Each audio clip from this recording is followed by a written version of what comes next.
En Radio Intereconomía, Pulso Geopolítico. Análisis sobre los nuevos desafíos mundiales. Presenta Rafa Jiménez.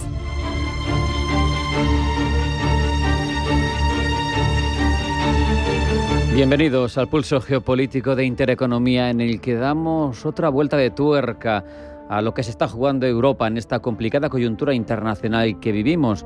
No podemos limitarnos a señalar la dependencia de Europa respecto de Washington.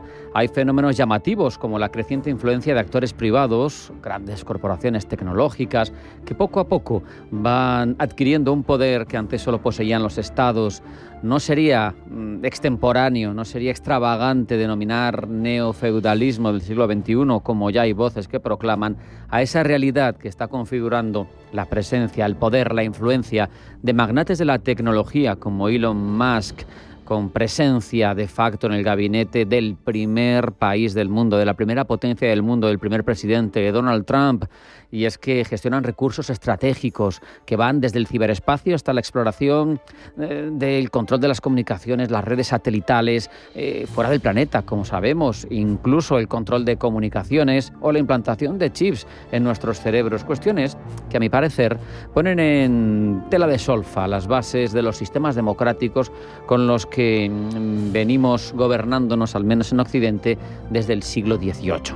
Ante esta situación se genera un escenario en el que no estamos hablando de una simple cuestión de alianzas, sino que se nos plantea un dilema existencial a Europa. ¿Queremos ser protegidos o queremos ser protagonistas? En el pasado, la estrategia de apaciguamiento frente a autoritarismos, que lo hemos vivido ya en Estados Unidos, no hizo otra cosa más que precipitar los desastres. Solo la sumisión de muchos países europeos a la Alemania nazi en los años previos de la Segunda Guerra Mundial dejó claro que no sirve de nada para evitar el conflicto plegarse al poderoso, que lo alimenta. Del mismo modo, hoy la falta de una política exterior europea que sea independiente, autosuficiente, fuerte, puede terminar dejando a nuestro continente atrapado en las ambiciones, entre esas ambiciones, las de las grandes potencias, pero también la de esos señores feudales novedosos del siglo XXI. Si nos creemos de verdad el proyecto de la Unión Europea, el que ha trocado siglos de enfrentamientos sangrientos por un proyecto común de seguridad, de paz, de Estado social y democracia, necesitamos consolidarnos como un actor político, pero también militar, con voz propia, que sea capaz de negociar en igualdad de condiciones con Estados Unidos y con China, con otras potencias que puedan también ser emergentes y cobrar relevancia en el futuro. Es importante apostar, por un lado, hacia una autonomía estratégica real, que no se quede en una palabra bonita, y eso pasa por inversión decidida en materia de defensa, que termine de una vez por todas con esa externalización de nuestra protección que vivimos, y por otro, una cesión contundente de soberanía hacia ese proyecto común que permita a Bruselas hablar con una voz y no con 27, que es lo que está haciendo ahora, produciendo una cacofonía que ríete tú de la Torre de Babel.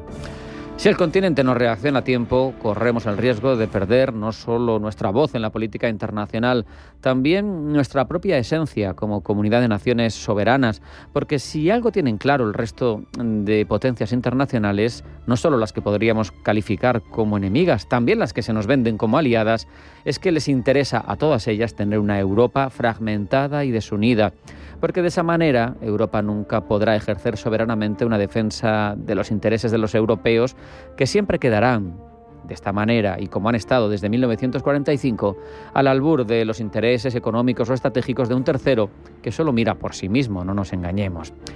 Vamos, como expresaba con gran dramatismo, pero tremendo acierto analítico, el presidente de Italia, Sergio Mattarella, Europa se juega en este momento de la historia la posibilidad de seguir siendo protagonista en el escenario internacional, algo para lo que tendrá que tomar decisiones difíciles y valientes, o aceptar lo que de facto llevamos viviendo desde que la Unión Soviética y Estados Unidos nos salvaron de la amenaza nazi, una realidad secundaria, inocua, una vida por delegación. Mattarella lo define como una vasallización feliz, una forma de servidumbre disfrazada de paz, de comodidad estratégica, que no obstante priva a Europa de su capacidad de decisión y que la consolida como una marioneta, un actor no ya secundario, sino más bien irrelevante en el concierto internacional. Es evidente, además, que si a esa irrelevancia estratégica le añadimos los problemas demográficos a los que estamos abocados desde hace décadas, podemos ver de forma mucho más clara todavía el peligro de fracaso absoluto que corre el proyecto de Europa, tal y como lo entendemos y lo llevamos desarrollando desde la década de los 50. De hecho, los 27 serán poco más de 400 millones de personas al entrar en el siglo XXII, mientras, por ejemplo, Nigeria tendrá casi el doble de habitantes que toda la Unión Europea junta. Y no solo esto, la cuestión va mucho más allá. El futuro de la humanidad y el orden mundial se encuentran en una encrucijada que está marcada claramente por la erosión de los estados-nación, tal y como los conocemos. Algunos analistas sostienen que estamos ante una transición irreversible hacia un nuevo paradigma de gobernanza global.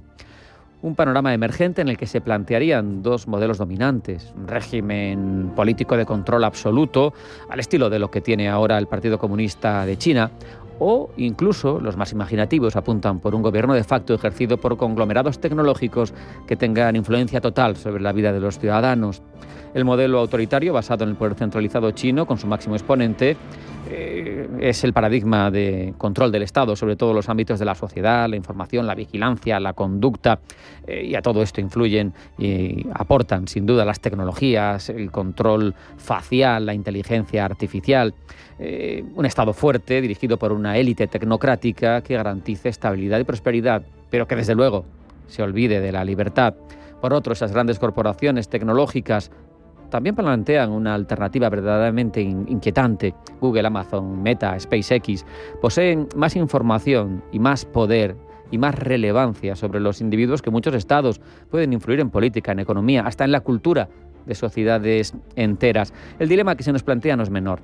¿Puede sobrevivir la democracia en un mundo donde las estructuras de poder tradicionales se van desvaneciendo? ¿Es posible una tercera vía que evite la asfixia del totalitarismo estatal y la mercantilización absoluta de la vida humana? Veremos, son respuestas que tenemos que hacer y que desde Europa pueden plantear alternativas y deben plantear si queremos mantener algo de independencia y algo de foco en el ser humano. Tal y como saben, vamos a empezar ya con el pulso geopolítico de Intereconomía, tras una parada después de la cual vendrán las noticias en forma de titulares que elabora Blanca del Tronco. Un alto en el camino y enseguida volvemos, no se vayan.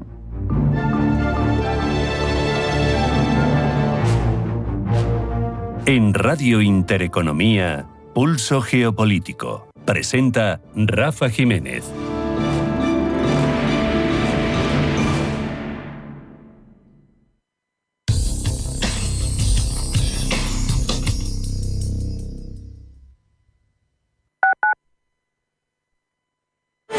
Alquilar con seguridad suena imposible, pero con Arrenta es totalmente arrentable. Protege tu alquiler al mejor precio con Arrenta. Correduría especialista líder.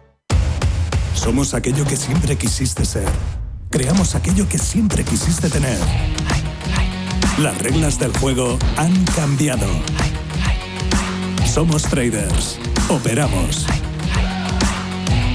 Black Bear Broker. El broker de los traders.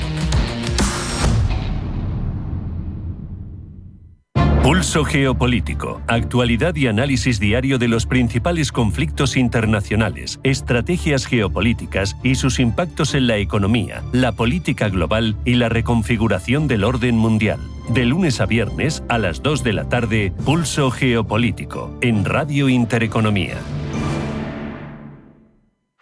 Geopolítica, mercados, bancos centrales. Los temas más candentes que impactan en la economía mundial están en Visión Global. Cada tarde de lunes a viernes a las 7 con Marta Isern. Visión Global. Marcamos la diferencia. Radio Intereconomía. Viajes, destinos, cultura, gastronomía hacen diferente a cada viajero. Recorre el mundo cada semana con nuestro programa de viajes Clase Business. Descubre los mejores destinos de lujo y experiencias exclusivas de una manera diferente. Cada sábado de 12 a 1 del mediodía, escucha Clase Business con Elena Fraile en Radio Intereconomía. La Hora de Miguel Ángel es un programa dedicado a la salud y la prevención de enfermedades. Con un lenguaje claro y sencillo, te explica cómo llevar una vida saludable. La Hora de Miguel Ángel, todas las noches a las 12 en Radio Intereconomía.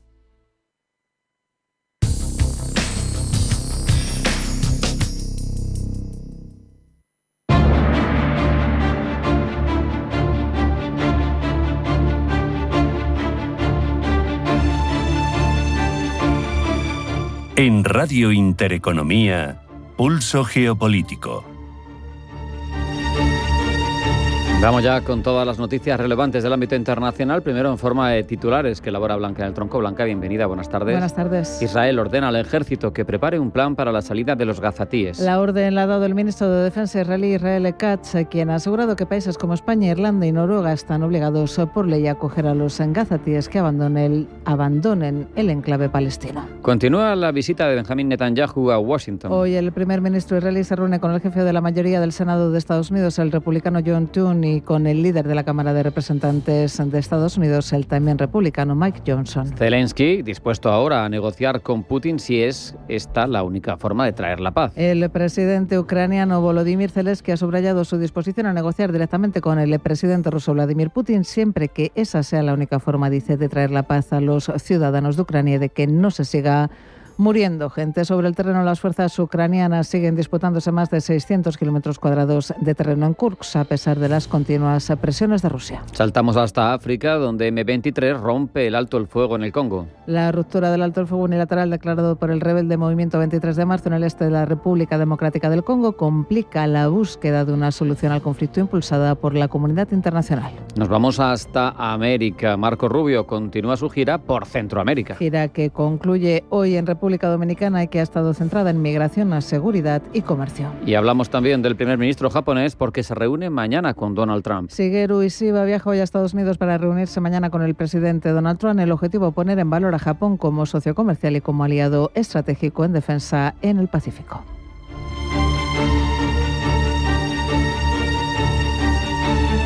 Tenemos ya las bases de la información más relevante internacional, ahondamos en ella en forma de crónicas blancas. La Casa Blanca trata de extinguir el incendio creado por la propuesta de Donald Trump de tomar el control de Gaza y convertirla en la Riviera de Oriente Medio. La portavoz de Trump, Caroline Leavitt, ha matizado algunas de las polémicas declaraciones del presidente estadounidense. El presidente no se ha comprometido a desplegar tropas sobre Gaza. También ha dicho que Estados Unidos no va a pagar la reconstrucción de Gaza. Su administración va a trabajar con nuestros socios en la región para reconstruir esta región. Y permítanme dar un paso atrás aquí, porque esta es una idea innovadora. Esto es lo que es el presidente Trump. Por eso el pueblo estadounidense lo eligió y su objetivo es una paz duradera en Oriente Medio para todos los pueblos de la región. Los secretarios de Defensa y de Estado, entre tanto, repiten las frases de Donald Trump. Marco Rubio adapta el eslogan de campaña y dice que el plan es hacer a Gaza bonita otra vez. Lo que el presidente Trump anunció ayer es la oferta, la voluntad de Estados Unidos de hacerse responsable de la reconstrucción de esa zona, y mientras se reconstruye se limpian los escombros. Por cierto, hay municiones sin explotar, hay todo tipo de armamento de Hamas todavía enterrado bajo tierra para que la gente pueda vivir en un lugar seguro. Todo eso tiene que ser eliminado. Naciones Unidas ha calificado de inmoral e ilegal la propuesta de Trump. También los países árabes en bloque han mostrado su rechazo. Desde el gobierno español, el ministro Álvarez ha vuelto a reiterar también su rechazo al plan de Donald Trump. Rechazo tajantemente, y nadie debe de entrar en un debate sobre dónde deben de ir los palestinos y en concreto los palestinos gazatíes, porque ese debate está cerrado por ellos mismos. La tierra de los palestinos gazatíes es Gaza. Álvarez ha respondido además al ministro de Defensa israelí, Israel Katz, quien ha ordenado al ejército que prepare la salida de la población de la Franja de Gaza, siguiendo el plan anunciado por Donald Trump. Katz ha asegurado además que países como España, Irlanda y Noruega están obligados por ley a acoger a los gazatíes que abandonen el enclave palestino. Álvarez recuerda al ministro israelí que España no recibe órdenes, dice, de terceros países. España toma sus decisiones soberanamente y autónomamente. Ningún tercero le tiene que decir lo que hacer. Nosotros tenemos una política exterior coherente que dice lo mismo en Ucrania y en Palestina por los mismos principios y los mismos motivos, y que defiende el derecho internacional y valores tan esenciales como la humanidad, que tiene identidad propia y que defiende los intereses de España ante cualquiera. ¿Pero en qué consiste el plan elaborado por Israel Katz, Paloma Arnaldos? un plan para la salida voluntaria de los gazatíes y que llega solo un día después de que Donald Trump anunciara su visión de que Estados Unidos asuma el control a largo plazo del enclave con el desplazamiento de toda su población a otros países. Según el Ministerio de Defensa israelí, quienes estén interesados en abandonar la franja podrán hacerlo porque contra la política que practica Israel desde hace 18 años, asegura ahora en un comunicado que los gazatíes deben disfrutar de la libertad de salir y migrar como ocurre en todo el mundo. En su comunicado, Israel Katz no especifica si quienes salgan podrán regresar, a diferencia de lo que ha sugerido el primer ministro israelí, Benjamin Netanyahu. La idea actual de permitir que se vayan los primeros habitantes de Gaza que quieran irse, ¿qué hay de malo en eso? Dice Netanyahu, pueden irse, luego podrán regresar, pueden reubicarse y regresar, pero hay que reconstruir Gaza. Si quieres reconstruir Gaza, no puedes hacerlo. Esta es la primera buena idea que escucho, dice el primer ministro. Entre los países que Israel entiende que deberían acoger a los gazatíes se encuentran España, Irlanda y Noruega, que han reconocido a Palestina como Estado. Si rechazan acoger a los palestinos, dice Israel Katz, su hipocresía quedará al descubierto después de haber lanzado acusaciones falsas contra Israel desde que empezó la invasión en la Franja de Gaza. Salida, por cierto, no solo por los pasos terrestres, hasta ahora cerrados, con la excepción de Rafah, y solo para heridos. La idea de Israel Katz es que también haya salidas por mar y por aire. Y Volodymyr Zelensky se abre ahora a negociar con Putin el fin de la guerra, aunque no rebaja su lenguaje bélico respecto al presidente ruso. Al que califica de asesino y terrorista, admite eso sí que si sus aliados le piden una solución diplomática a la guerra, hablará con Vladimir Putin, pero tendrá que ser, exige el presidente ucraniano, un formato a 4, Estados Unidos, Europa, Ucrania y Rusia. Desde el Kremlin, donde no consideran a Zelensky como un mandatario legítimo por no haber celebrado elecciones en 2024, rechazan la propuesta. Ucrania asegura que no es legalmente posible celebrar elecciones mientras siga vigente la ley marcial. De momento, además, sigue sin producirse la llamada entre Donald Trump y Vladimir Putin, aunque el presidente estadounidense ha sugerido que Estados Unidos y Rusia ya han estado en contacto para hablar de Ucrania. Esta no es la primera vez que Ucrania y Rusia intentan negociar la paz. De hecho, ambas partes ya lo intentaron al inicio del conflicto. Gemma González. El 28 de febrero de 2022, 4 días después de que Moscú comenzara su incursión terrestre sobre Ucrania, las fuerzas rusas ya habían ocupado algunas ciudades de la costa del Mar Azov, se habían acercado a la central nuclear de Zaporilla y a la ciudad de Mariupol y avanzaban hacia Kiev. Justo en ese momento, funcionarios ucranianos y rusos se sentaron en un primer intento de negociaciones para poner fin a la guerra. Las delegaciones se reunieron en Bielorrusia. En total, se celebraron 3 rondas de conversaciones antes de que se pusieran en marcha a mediados de marzo. Para entonces, las fuerzas rusas habían ocupado las ciudades alrededor de Kiev y se hablaba ya de las atrocidades cometidas en poblaciones como Buja. Meses después, en septiembre de 2022, Putin anunció la toma de Donetsk, Lugansk, Zaporilla y Jersón. Como respuesta, el Consejo de Seguridad Nacional y Defensa de Ucrania impuso la prohibición de negociaciones directas con Putin, prohibición que sigue vigente. Y Donald Trump recibirá mañana al primer ministro japonés Shigeru Ishiba en el despacho Oval. Las conversaciones estarán previsiblemente marcadas por el valor de Japón como socio comercial y aliado estratégico en defensa del Pacífico. Pablo Llanone. Se trata del segundo líder mundial que se reúne en el despacho Oval con el presidente desde que asumió el cargo el 20 de enero. Para Shigeru Ishiba también supone uno de sus primeros contactos de alto nivel, ya que asumió el liderazgo de Japón en octubre. Tiene como obligación continuar con el legado diplomático que dejó su predecesor, el fallecido Shinzo Abe, a quien Donald Trump recuerda con afecto por todas las cumbres, partidas de golf y llamadas que crearon una relación próspera. Tengo un gran respeto por Japón. Me gusta Japón. El anterior primer ministro era un gran amigo mío. Lo que le pasó fue muy triste, pero estoy deseando que llegue esta reunión. Por su lado, Shigeru Ishiba ha asumido el cargo con la mirada puesta en reforzar las relaciones con Estados Unidos. Por ahora, nosotros pensamos que es prioridad estrechar lazos bilaterales en marcos multilaterales. Queremos tener buenas conversaciones donde prospere la confianza. El encuentro coincide con el proteccionismo que Trump ha impuesto a México, Canadá y a China, el principal rival de Japón en la región. Las repercusiones de los aranceles se han hecho ver en la bolsa de Tokio, que se ha desplomado un 3%. Para fertilizar el terreno comercial con Washington, Japón podría aumentar la compra de gas natural licuado estadounidense, con vistas a incrementar los suministros energéticos del archipiélago nipón, encarecidos a raíz de la invasión rusa de Ucrania. Además, es previsible que Ishiba recuerde al titular del despacho Oval que la firma nipona SoftBank es una de las mayores inversoras globales en el sector de la inteligencia artificial y, en concreto, en firmas estadounidenses como OpenAI. Con esto podría enaltecer el papel de Japón, sede de empresas clave de la industria de los chips, como aliado en la carrera tecnológica contra Pekín. Precisamente, las tensiones con China y su complicidad con Rusia y Corea del Norte también podrían llevar a Ishiba a apelar a una mayor presencia de Estados Unidos en la región del Pacífico, aunque este asunto, sin embargo, no figura en la agenda exterior del lema republicano America First. Quizá como condición, Trump inste a Tokio, socio y no miembro de la OTAN, a aumentar el gasto en defensa. Actualmente los nipones invierten un 2% del PIB, muy por debajo del 5% que Trump exige a los miembros de la Alianza Atlántica.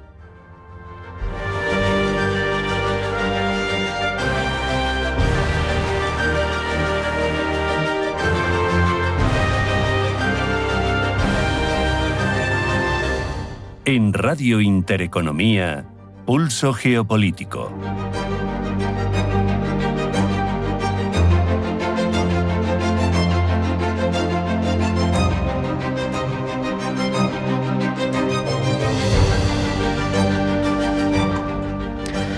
Ahora intentamos comparar cómo las cabeceras más relevantes de todo el ámbito internacional, los rotativos, los que ejercen el supuesto cuarto poder, afrontan con enfoques muy distintos según de dónde sean y según sus condicionantes políticos las noticias internacionales. ¿Quién se empeña en mostrárnoslo? Pablo Iannone. Pablo, bienvenido, buenas tardes. Buenas tardes. Comenzamos con Al Jazeera, que contrasta que los palestinos se niegan a abandonar Gaza mientras Israel se sale de las Naciones Unidas. En paralelo a esta polémica retirada, el primer ministro israelí, Benjamin Netanyahu, ha declarado a Fox News las siguientes palabras sobre el plan de Donald Trump de reconstruir Gaza. Esta es la primera buena idea que he oído. Es una idea extraordinaria y creo que se debe investigar y llevar a cabo porque creo que creará un futuro diferente para todos. Entre tanto, prosigue Al Jazeera, más de 15.000 palestinos siguen en El Cairo, esperando poder volver a sus hogares. Este colectivo no está dispuesto a renunciar a Gaza, pase lo que pase. También, y desde otra óptica de Hindu, se hace eco de las reacciones de Hamás. El grupo chiita advierte de que Oriente Medio podría salir ardiendo. Uno de los líderes de la milicia chiita, Sami Abu Zuri, ha declarado que los comentarios de Donald Trump son ridículos y absurdos y que podrían desestabilizar la región. Desde algo más lejos, pero también implicado en todas las cuestiones relevantes de ámbito internacional, desde China se responde al plan de paz, al plan de Trump, no de paz, de desplazar a los palestinos de Gaza, y nos lo cuenta The Times of Israel. El Ministerio de Relaciones Exteriores de China dice que Gaza es la Gaza de los palestinos, no una moneda de cambio político y mucho menos el objetivo de una ley de la selva. China, prosigue, apoya firmemente los legítimos derechos nacionales del pueblo palestino. En su intento por defender el plan de entrar en Gaza, Donald Trump aseguró que Egipto y Jordania estarían dispuestos a colaborar. Sin embargo, hoy Russia Today se hace eco de que ambas naciones se niegan de forma rotunda. El rey de Jordania, Abdalá II, ha rechazado cualquier intento de anexar tierras o desplazar por la fuerza a los palestinos de Gaza y Cisjordania. Tras una reunión con el presidente palestino, Mahmoud Abbas, el monarca también ha subrayado la necesidad de lograr una paz justa y amplia basada en la solución de dos estados. Asimismo, también insta a detener todas las actividades de asentamiento israelí. Entre tanto, el portavoz del Ministerio de Asuntos Exteriores de Qatar, Mayed Al-Ansari, país anfitrión, por cierto, en las negociaciones del reciente acuerdo del cese al fuego entre Israel y Hamás, considera que es demasiado pronto para hablar de un desplazamiento de los residentes de Gaza. Seguimos hablando de Oriente Próximo, pero con el foco en otro país relevante de la zona. El líder turco Recep Tayyip Erdogan y el nuevo líder sirio Ahmed al-Shara se han reunido en la capital turca, en Ankara. Al Jazeera destaca que han hablado sobre los combatientes kurdos y sobre pactos de defensa. El medio nos recuerda que Hamad al-Shara lideró el grupo rebelde Tayyat Tahrir al-Sham, que derrocó al gobierno del líder sirio de larga data, al-Bashar al-Assad, en una ofensiva relámpago en diciembre. El medio, este medio turco, se hace eco de las siguientes declaraciones de Erdogan en la rueda de prensa conjunta, enumerando razones para asociarse con el nuevo gobierno sirio. Al Jazeera se hace eco de estas declaraciones en las que Erdogan dice: me alegro ver que estábamos completamente de acuerdo en casi todos los temas. Discutimos en particular las medidas que deben adoptarse contra la organización terrorista separatista y sus partidarios que ocupan el noreste de Siria. Le dije que estamos dispuestos a brindar el apoyo necesario a Siria en la lucha contra todas las formas de terrorismo, ya sea el ISIS o el Partido de los Trabajadores del Kurdistán. Reafirmamos que estamos con ellos en el contexto del control de los campamentos en el noreste de Siria. Quisiera expresar nuestra satisfacción por la fuerte voluntad demostrada por mi hermano, Hamad al-Shara, en la lucha contra el terrorismo. Esta visita, prosigue Al Jazeera, supone el segundo viaje internacional de al-Shara desde que se convirtió oficialmente en el líder interino de Siria. Ya se había reunido con el príncipe heredero de Arabia Saudita, Mohammed bin Salman, en Riyadh a principios de esta semana. Vamos con Russia Today, porque se hace eco de las declaraciones de la portavoz de la Casa Blanca, de Caroline Leavitt, calificando como basura las iniciativas que financia la Agencia de Estados Unidos para el Desarrollo Internacional, la conocida como USAID. Así ha expresado Leavitt la postura de la administración Trump al respecto. Estas son algunas de las locas prioridades en las que esta organización ha estado gastando dinero.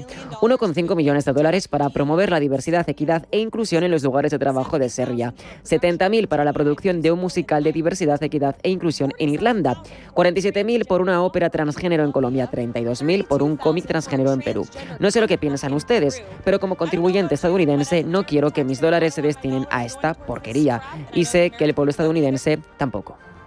Por razones similares a las citadas por Leavitt, el secretario de Estado de Trump, Marco Rubio, ha dicho que no piensa acudir al G20 celebrado en Sudáfrica. ¿Y cómo nos lo cuenta The Hindustan Times? De acuerdo al político, Sudáfrica está haciendo cosas muy malas. Pone como ejemplo la expropiación de la propiedad privada, además de utilizar el G20 para promover la solidaridad, la igualdad y la sostenibilidad. Mi trabajo, dice Rubio, es promover los intereses nacionales de Estados Unidos, no desperdiciar el dinero de los contribuyentes ni mimar al antiamericanismo. Estas palabras, especialmente las que atañen a la expropiación de la propiedad privada, van de la mano de lo que Trump dijo hace unos días sobre el Estado sudafricano. Eso está bajo investigación ahora mismo. Tomaremos una determinación y hasta que descubramos lo que está haciendo Sudáfrica, que están quitando tierras, están confiscando tierras y en realidad están haciendo cosas que quizás sean mucho peores que eso. Seguimos mirando hacia África en concreto porque The Guardian nos informa de que los rebeldes de M23, respaldados, ya saben, por Ruanda, han lanzado una nueva ofensiva en la República Democrática del Congo. Los enfrentamientos rompen así el alto el fuego días antes de que los presidentes de Ruanda y Congo asistan a una cumbre de crisis. Las Naciones Unidas han dicho que la batalla por la ciudad clave de Goma, ciudad que el M23 y las tropas ruandesas tomaron la semana pasada, han dejado al menos 2.900 fallecidos, muchos más que la cifra anterior de 900 víctimas mortales. Terminamos este repaso de cabeceras con la mirada puesta asimismo en África, en una zona además que vamos a explorar en nuestro tiempo de entrevistas en el Sahel. Y es porque la prensa germana, Frankfurter Allgemeine Zeitung, mira hacia Sudán, donde el conflicto bélico entre el ejército sudanés y las milicias disidentes sigue recrudeciéndose. Al menos 65 personas han muerto en combates en el sur y el oeste de Sudán. En Kadugli, en la provincia de Kurdufan del Sur, al menos 40 personas han perecido por fuego de artillería. En un ataque aéreo contra la ciudad de Niala, en la provincia de Darfur Meridional, han fallecido otras 25 personas. En total, más de 130 han resultado heridas. La capital provincial de Kadugli, controlada por el ejército sudanés, ha sido atacada por un grupo disidente del Movimiento de Liberación del Pueblo Sudanés del Norte. De acuerdo al gobernador Mohamed Ibrahim, estas actuaciones contra los civiles tienen como objetivo desestabilizar la zona.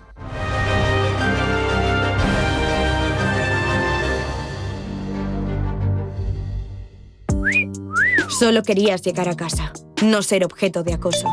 Es una foto íntima, no una imagen para difundir. Si has sido víctima de una agresión sexual, cuéntanoslo. Atiendo a Castilla y León. En Burgos, calle Sara Borrell número 1. Campaña financiada por la Unión Europea, Fondos Next Generation, Plan de Recuperación y Junta de Castilla y León.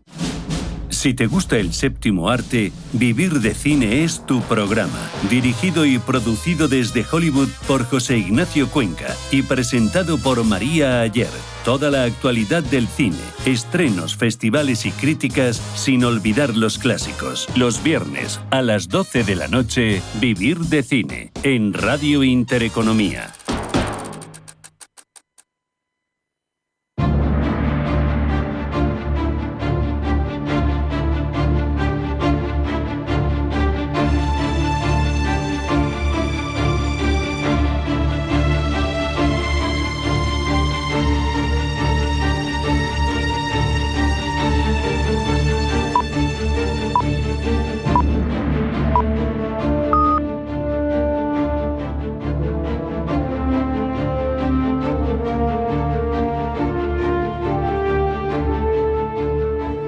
En Radio Intereconomía, Pulso Geopolítico.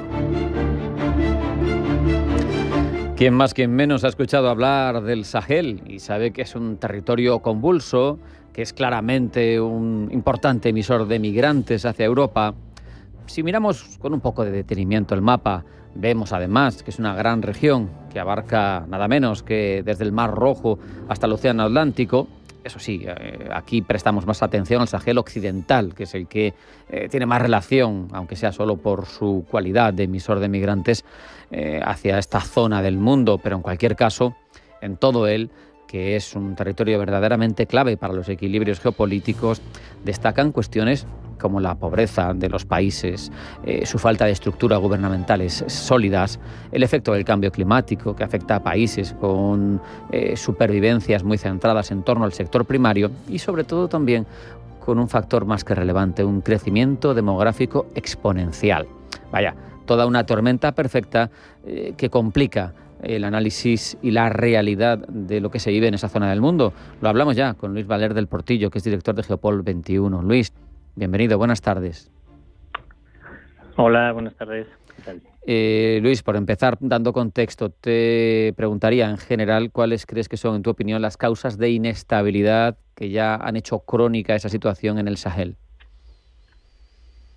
Pues desde luego son muchas, sería difícil acotarlas en un decálogo o en un listado, pero desde luego son unas causas que estamos viendo y que se traducen en varios factores, como son el terrorismo yihadista, la inestabilidad política con los recurrentes golpes de Estado, las migraciones que también has mencionado ya, que de alguna manera son resultado de la inseguridad que hay en la zona. El cambio climático también es uno de los factores clave que producen esa inestabilidad en el Sahel, y luego, desde luego, pues que se ha convertido en un tablero geopolítico a nivel internacional donde la Unión Europea, Rusia e incluso otros actores como China o Turquía pues están jugando sus cartas y mueven sus piezas a su placer y en función de sus intereses. Luis, sabemos que esa zona del mundo, siempre importante, pero cada vez más y cada vez más complicada su situación, tradicionalmente ha estado fuera del foco, por ejemplo, de la OTAN, que siempre ha mirado el flanco sur de Europa con mucha limitación, sin proyectarse. Pero claro, hasta hace nada eso estaba cubierto, vamos a decir, desde el entorno OTAN, por una presencia de Francia, que seguía ejerciendo allí una suerte de colonialismo, aunque fuera militar, no lo sé cómo denominarlo, que ha empezado a decaer. Cada vez más países se niegan a su presencia. Ella misma no deja muy claro cuál es su proyección hacia toda esa zona. ¿Por qué esta realidad de Francia en torno al Sahel? Supongo que tiene varias razones. Algunas serán desde la metrópoli y otras desde la propia excolonias, ¿no? Desde luego los motivos históricos existen para atacar a Francia o, digamos, utilizar a Francia como cabeza de turco dentro de las sociedades de el Sahel. Ya lo hemos visto en todos los escenarios, Mali, Níger, Burkina Faso, entre otros, donde se ha utilizado al gobierno de París como un chivo expiatorio para culparle de todos los males que sufren estos países, pero nada más lejos de la realidad. Lo que mencionabas tú del flanco sur de la OTAN, pues lógicamente la OTAN ya desde sus inicios, no vamos a hacer un repaso histórico, pero bueno, surgió como respuesta o como digamos elemento para oponerse al bloque comunista, y desde que el bloque comunista, digamos, se derrumbó, pues las prioridades de seguridad y de defensa fueron otras, y sí que es verdad que se mantuvieron en Europa del Este y más concretamente hacia las fronteras de Rusia, y ya lo estamos viendo ahora con Ucrania, pero sin olvidar otros escenarios clave que sí que impactan directamente en la seguridad de los países miembros de la OTAN. En este caso, el flanco sur. Durante años ha estado fuera de ese, digamos, foco geopolítico, ha estado un poco en la sombra, pero desde el 2010, 2011, cuando empezaron las primaveras árabes y, digamos, se expandieron las revueltas por todo el norte de África y el Sahel, la zona se desestabilizó por completo. Recordemos lo que pasó en Mali, donde cayó la famosa e histórica ciudad de Tombuctú, e incluso estaba a punto de caer la capital de Bamako y potencialmente convertirse en un feudo yihadista, como lo era a principios de los años 2000 Afganistán. Y entonces Francia intervino con operaciones militares que lideró Francia, pero que países de la Unión Europea como España secundaron y participaron, y de manera satisfactoria se consiguió parar esa amenaza terrorista y amenaza yihadista que, bueno, pues que se estaba expandiendo. Y a los hechos hay que remitirse. El hecho de que hayan expulsado a Francia a raíz de las presiones de Rusia, estas nuevas juntas militares que gobiernan en la práctica totalidad de los estados del Sahel, pues ha hecho que el terrorismo yihadista no solo no se atenúe ni se elimine, sino que sea creciente e incluso esté desbordando a nuevos países que no son del Sahel y que se creía que estaban exentos de esa amenaza. Los países del Golfo de Guinea, como Togo, esos pequeños países del Golfo, pues están viendo, Nigeria por supuesto, están viendo cómo desborda esa amenaza y bueno, el papel de Francia en su momento fue determinante y clave para detener esa amenaza, y ahora mismo pues Rusia desde luego no está proveyendo la seguridad que prometió a los golpistas que han accedido al gobierno. Has mencionado Rusia, es otro elemento imprescindible para entender la situación actual, ¿no? Hemos visto que ha ocupado esos huecos que han ido dejando otros. Lo hizo primero con el grupo Wagner, luego todos sabemos más o menos lo que pasó con el grupo Wagner, lo sustituyó con Afrika Korps. En cualquier caso, una Rusia que tiene el foco puesto en Ucrania, que no puede tener varias miradas. No hay más que ver lo que pasó en Siria, ¿no? Teniendo incluso bases allí, pues no pudo evitar la caída de Bashar al-Assad. ¿Qué se juega o por qué apuesta tanto por el Sahel y qué ventaja geopolítica quiere sacar aquí? Bueno, es verdad, todo empezó de alguna manera con Wagner. Sí que es verdad que podríamos buscar alguna conexión histórica durante los años de la Guerra Fría, pero no explican tanto los sucesos actuales, sino Rusia juega sus cartas de muchas maneras, desde el plano militar, desde el plano de la desinformación, la influencia política, y en el caso de los países del Sahel no se habla mucho de este tema, pero en mi opinión es clave entenderlo. La desinformación y las fake news que ha ido produciendo Rusia a través de sus distintos canales de comunicación sobre el terreno, tanto en lengua francesa para que se entendiera en todos los países de la región como en lenguas locales, pues ha sido fundamental para de alguna manera levantar a la población contra Francia, que unos años antes, pues como mencionábamos, era percibida como la salvadora de la soberanía de esos países.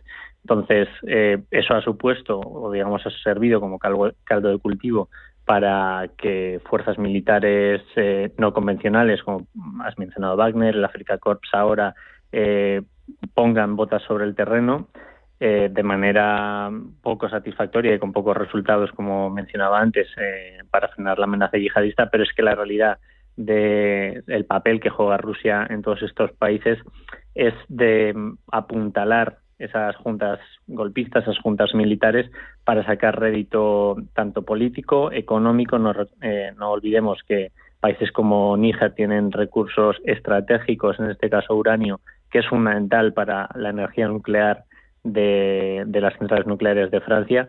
Entonces, no es tanto el control y la explotación de los recursos de esos países, como sí que es algo que busca, por ejemplo, China, sino el evitar que haya una conexión económica y política con rivales más directos de Rusia, en este caso Francia y la Unión Europea. Entonces, de alguna manera, el hecho de que Rusia entre en este espacio clave y de alguna manera, de manera indirecta, sobre todo controle estas juntas militares, pues es más para ponerle palos en la rueda a Europa, a la Unión Europea y a su seguridad, más que para sacar, pues ya digo, un rédito económico o político. En cualquier caso, los acuerdos que tiene Rusia sobre el terreno son, como ellos lo llaman, de cooperación política y de defensa, lo que se traduce, pues básicamente en soporte de seguridad a los militares que están en el gobierno, venta de armamento, aunque ahora, como mencionamos, por el caso de la guerra de Ucrania, ya no hay tanto intercambio de material, aunque sí que Rusia, digamos, está colocando en esos países armamento ya obsoleto que no puede utilizar en Ucrania, y parece ser que eso seguirá en tanto en cuanto sigan las juntas militares. Permíteme que te concrete en uno de los países, porque me llama mucho la atención el poco eco que tiene en general el conflicto de Sudán. Te pregunto por su gravedad, por qué implicaciones tiene lo que vaya a pasar. Está desde 2023 en marcha y, bueno, pues qué implicaciones regionales e internacionales tiene más allá del drama por sí mismo que supone esa guerra civil. Desde luego, no lo estamos mencionando, pero todas estas guerras o conflictos de baja intensidad, no en el caso de Sudán, porque ya no lo consideraría de baja intensidad, son directamente una guerra abierta, tienen un factor humano y un drama humano que no hay que olvidar y que cabe mencionar. Desde luego, lo mencionabas tú al principio de tu introducción, cuestiones como la migración, la bomba demográfica que supone el Sahel, pues lógicamente hay decenas de millones de personas que están sufriendo la brutalidad del yihadismo y del islamismo radical en estos países, y también están sufriendo pues que potencias como Rusia, ya lo hemos mencionado, pero luego también potencias regionales como monarquías del Golfo, pues tengan según qué intereses en este escenario, más concretamente en el caso de Sudán, donde pues los dos bandos que se están enfrentando de una manera aquí sí directa sobre el terreno tienen un apoyo internacional que de alguna manera les está retroalimentando y echando leña al fuego, y no parece que vaya a terminar en un plazo corto. Sudán es uno de los países más grandes de África, con una gran población, con una secesión, una independencia que se produjo hace poco más de 10 años con Sudán del Sur, que parece ser que se está librando de estos enfrentamientos directos, pero que le está afectando también toda la cuestión de la migración. Entonces, veremos, claro, en tanto en cuanto dure ese apoyo militar, político y sobre todo económico de países como Emiratos Árabes Unidos, Rusia, a los contendientes, pues seguirá el conflicto. Es posible, podría terminarse a lo largo de este año si la capital Jartum cae, pero bueno, esto ya son especulaciones del plano de la seguridad e inteligencia que cabría hablar en otro debate. Me llamaba mucho la atención, Luis, el argumento, el elemento que mencionabas, ¿no? La bomba demográfica, que es el continente africano, aunque no sea estrictamente Sahel. Leía hoy que en la proyección a 2100, la Unión Europea, de los 27, se espera que tenga 400 millones de habitantes y que Nigeria tenga casi 800. Solo Nigeria. Es que está cambiando los equilibrios en ese ámbito tremendo, ¿no? Efectivamente, solo Nigeria, y si podemos hablar también de Etiopía, de la República Democrática del Congo, que ahora veíamos la semana pasada cómo está siendo atacada de manera abierta por su vecino Ruanda. Pero Nigeria, de alguna manera, es un país más o menos, vamos a decir, desarrollado y rico en según qué zonas por los recursos que tienen. Obviamente no los estándares europeos, pero dentro del panorama africano, si lo comparáramos con otros países como Mali o Níger, pues lógicamente es un país más afianzado. Pero en cualquier caso, la bomba demográfica está ahí. Es un término tal vez no muy afortunado, muy preciso para hablar de estos temas, pero Mali, Níger, Chad, que no lo hemos mencionado, Burkina Faso, que son los países que sí que se están viendo directamente golpeados por todos estos problemas que mencionábamos del terrorismo yihadista, pues tienen unos ratios de fertilidad de los más altos del mundo y claro, son también de los países más pobres de África. ¿Qué significa esto? Que hay un cóctel, una tormenta perfecta para la emergencia de radicalismos, en este caso radicalismos religiosos, violencia tribal, violencia étnica. Entonces, el hecho de que sean países que no están consiguiendo tener un control sobre sus fronteras y son fronteras tradicionalmente porosas, donde hay intercambio y tráfico de armas, de personas, de drogas también, pues como digo, es un cóctel perfecto para que la zona sea, por lo pronto, unos cuantos años, una zona de alta inestabilidad, y que, en mi opinión, Europa no debe dar la batalla por perdida en esta región, Occidente en general, y debe estar en el foco geopolítico para los intereses de Occidente como prioridad. Precisamente, nos queda un minuto. Luis, te iba a pedir tu opinión, medidas para reducir violencia, para mejorar estabilidad en el Sahel. Te cojo al vuelo esa afirmación, ¿no? Europa no debe dar por perdida la batalla aquí, ¿no? Pero ¿qué se puede hacer? Un minuto. Sí, en primer lugar, contrarrestar toda esa narrativa rusa de desinformación y de comunicación que está llevando a cabo Moscú, y que es lo que ha supuesto el caldo del cultivo para lo que estamos viendo hoy.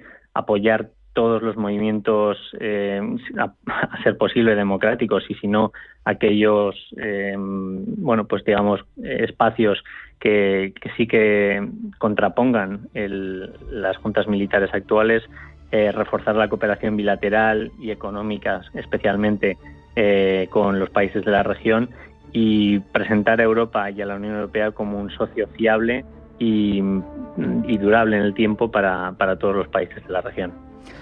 Ojalá se hagan eco quienes se lo tienen que hacer, porque nos jugamos mucho como sociedad en esa situación, en un continente que a futuro va a terminar siendo el más poblado del planeta. Luis Valer del Portillo, director de Geopol 21, ha sido un placer hablar contigo. Muchas gracias, un abrazo, hasta la próxima. Gracias.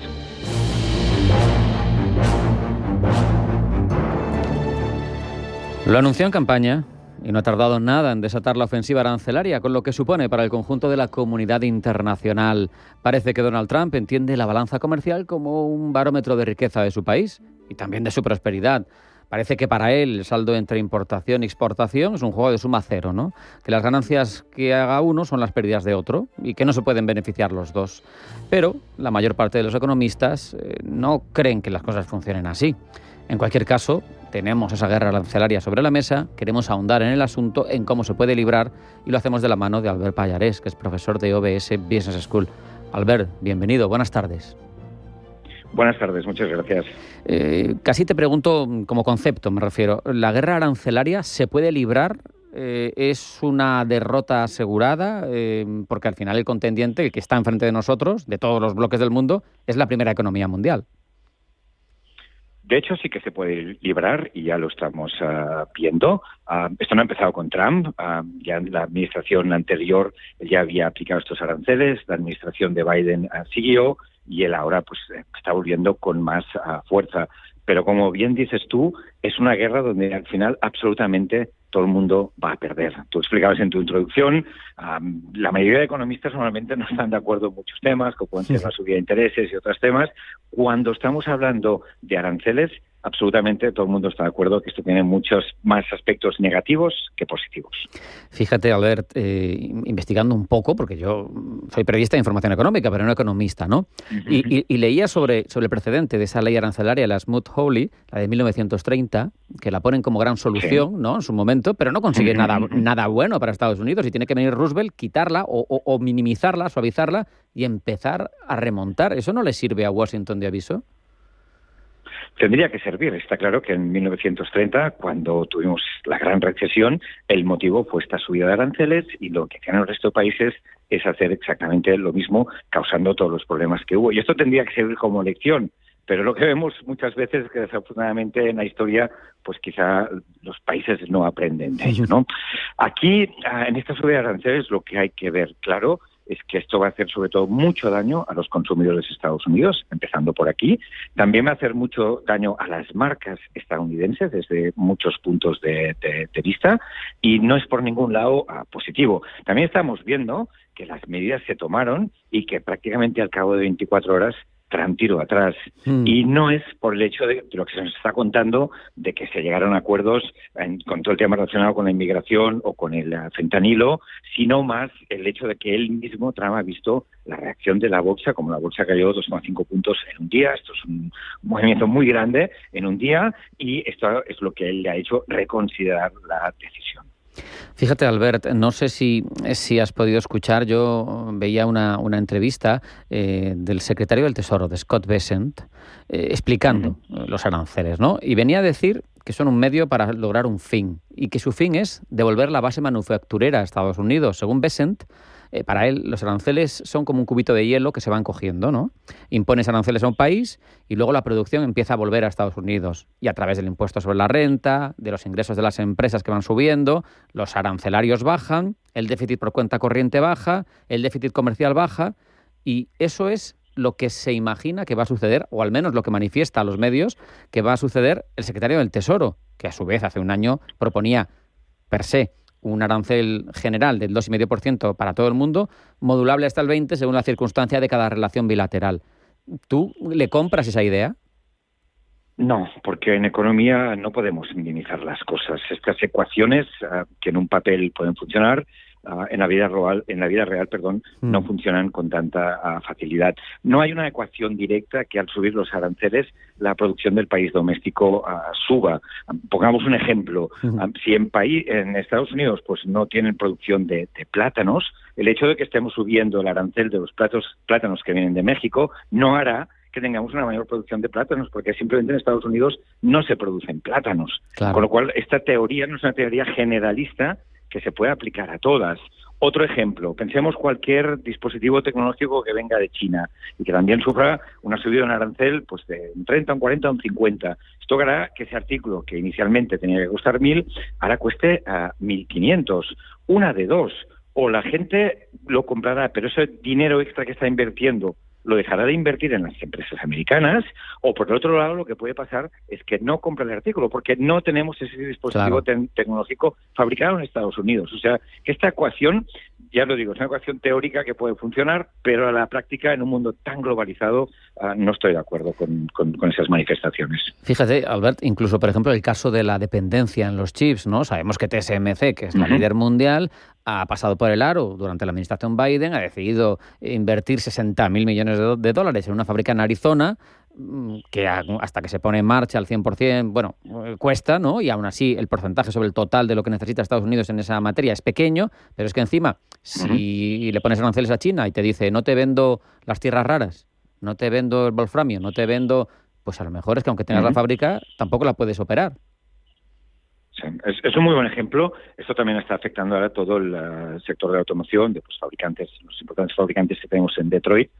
Si cualquiera de ellos estuviera planteando abrir una nueva planta con la gran inversión que esto supondría, cuando estamos viendo que las decisiones de la administración Trump cambian cada 24 horas, ¿quién se atreve a tirar adelante esta inversión, ¿no? Porque una vez se apliquen estos aranceles, lo que podríamos estar es dañando mucho el margen de rentabilidad de estas empresas, que tendrían que pues despedir trabajadores y estarían sufriendo muchos problemas, ¿no? Entonces, por eso decía al principio de nuestra conversación que este tipo de decisiones hay que mirarlo desde muchas perspectivas, y desde todas ellas hay más puntos negativos que puntos positivos, muchos más. Fíjate, voy a intentar aterrizar contigo esto, pero desde otra óptica, no desde las grandes cifras de la macro ni de los gobiernos, sino de lo importante que es estar al cabo de lo que está sucediendo en el mundo para cualquiera, especialmente para alguien que tenga una empresa, pero no te digo una gran empresa, te digo una pyme, una micropyme que tanto abundan en nuestro país. No solo si eres exportador, que ya entonces ni te cuento, ¿no? Sino que a lo mejor tu producción incluye productos o elementos que vienen de otro lado, ¿no? Hay que estar al tanto de la información geoeconómica, ¿no? Si tú estás al tanto, puedes buscar proveedores alternativos. ¿No te parece fundamental? Absolutamente. Yo, que hace muchos años que me dedico al mundo de la docencia, siempre he creído que hay una gran falta de educación financiera, de educación macroeconómica, para que al final los consumidores, los empresarios de cualquier nivel, pequeña y mediana empresa, más grande, puedan tomar las decisiones más acertadas, ¿no? Porque, como bien comentas tú, la mayoría de productos hoy están hechos, o sea, un fabricante de bicicletas en Europa, su bicicleta, que tiene pues cientos de componentes, estos cientos de componentes vienen de muchos países del mundo que, si quedan afectados por esta decisión, harán que esta empresa sufra. Sabiendo este tipo de cosas, lo que uno puede hacer es pues irse a otros mercados que no estén afectados por este tipo de decisiones, diversificar su cadena de aprovisionamiento y, a partir de aquí, no sufrir tanto todos estos problemas. Claro, porque una de los análisis que se hace cuando se habla de la deglobalización que en cierto modo se está viviendo, ¿no? Te dicen, pues no, es que ahora lo que va a pitar, lo que va a tener más pujanza es el friendsharing, vas a hacer negocios con tus amigos fiables y vas a regionalizar la globalización. No sé si me entiendes, aunque parezca que es un oxímoron, ¿no? Pero vas a regionalizar la globalización. Pero, en el fondo, cuando te viene en la cabeza de la primera economía mundial un señor que a los amigos, teóricamente, con los que tiene un tratado de libre comercio, estoy poniendo en el caso de Canadá y México, les empieza a amenazar con aranceles, todo esto salta por los aires, el friendsharing y todo. Absolutamente. ¿No? Absolutamente. Es que de las muchas cosas que están saliendo ahora estos últimos días en la prensa son absolutas contradicciones. Lo que no puedes, o sea, la administración Trump fue la que estuvo renegociando todo lo que era el antiguo tratado de NAFTA para convertirlo en el tratado actual, el TEMEC, y él ahora mismo está pues disparando contra sus propios socios, y esto es un contrasentido absoluto. Pero ya insisto que yo veo más el tema de un poco de las tácticas de negociación, de conseguir otras cosas, como puede ser una regulación diferente a la inmigración o pues el tema del fentanilo. Esto es lo que nos están contando. Lo que sí que está claro es que Trump está muy conectado al mundo de la bolsa, y lo que él ha visto es que estas primeras decisiones lo que han creado es mucha incertidumbre, y la incertidumbre nunca es una buena compañera de la economía. Y por eso él ha tenido que recular. ¿Qué va a seguir pasando? Es imposible de prever. Es imposible de prever, y más con Donald Trump, porque no tenemos una bola de cristal y no sabemos qué pasará ya ni la semana que viene, ¿no? Claro. La Comunidad Europea en estos momentos está muy alerta y ha empezado a decir que pues si hay alguna decisión tomada en este sentido, ellos también se tendrán que proteger. Iremos viendo un poco cómo va evolucionando. Pero sí que estoy muy de acuerdo contigo. Claro, si queremos volver a producir en los mercados domésticos, pero al final vamos en contra de nuestros propios socios, pues es difícil de defender esta idea. Es curioso, la verdad es que potencia tiene, y un déficit clarísimo. La balanza comercial la tiene en negativo con sus socios de casi $1 billón, 900 y pico mil millones. Sí. Sabemos que Estados Unidos es 25 billones de PIB, que la Unión Europea 17, que China 14. También sabemos que en paridad de poder adquisitivo China tiene el 18% de la economía mundial, mientras que Estados Unidos y Europa algo menos del 15%. Supongo que tiene rivales complicados por delante Donald Trump. En cualquier caso, Albert, esperar, ¿no? Tener capacidad de respuesta y poco más podemos hacer. 20 segundos, que se nos va el tiempo. Sí. Poco más, y nada, pues a seguir trabajando y a seguir tirando adelante, que es lo importante. Albert Pallares, profesor de OBS Business School, te agradezco mucho este tiempo de análisis con nosotros en esta cuestión tan relevante de geoeconomía, al final la guerra de aranceles que ha puesto sobre la mesa Donald Trump. Muchas gracias, Albert. Un abrazo. Hasta la próxima. El placer ha sido mío y muchísimas gracias. Hasta luego.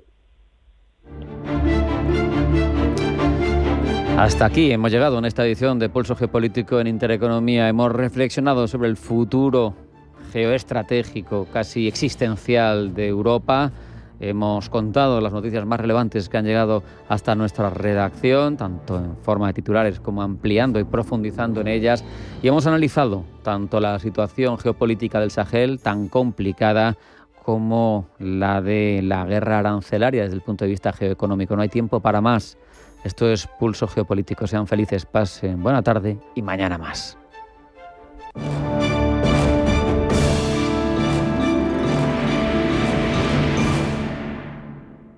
Si padeces problemas de articulaciones, columna, hombros, te va a asombrar este método tranquilo y suave que cambiará tu vida desde la primera sesión. En Sol Naturaleza contamos con el método de alineamiento de las articulaciones, un método samurái practicado por las mujeres de la familia y sin dolor, del cual se benefician personas con escoliosis provocada por el desalineamiento de alguna articulación de las piernas. Pide cita en el Centro Sol Naturaleza, 91 31 31 409. Estamos en Conde de Aranda 13, 91 31 31 409.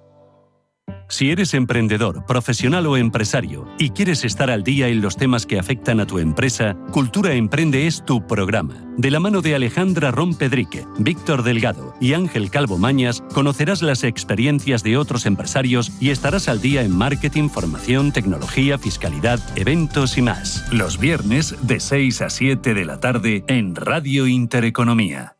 Los mercados financieros, las bolsas más importantes. Información clara y precisa. Esto es Radio Intereconomía.